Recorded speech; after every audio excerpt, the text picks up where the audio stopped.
ब्रेस्टला येणारी प्रत्येक गाठ ही कॅन्सरच नसते. हॅलो फ्रेंड्स, मी डॉक्टर नैना.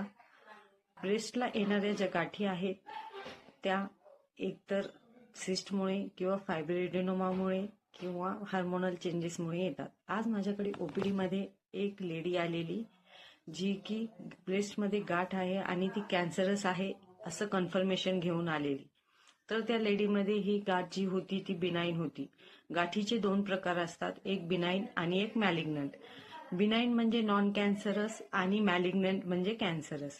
तर बिनाईन गाठ कशी ओळखायची आणि मॅलिग्नंट कशी ओळखायची, ती इझिली आयडेंटिफाय होऊ शकते का? तर होऊ शकते. जेव्हा आपण एक्झामाइन करतो तेव्हा जी बिनाईन गाठ असते ती मुव्हेबल असते आणि खूप सॉफ्ट असते आणि ती खूप हळूहळू वाढते. तिची ग्रोथ ही खूप स्लो असते आणि ती शरीरात पसरत नाही.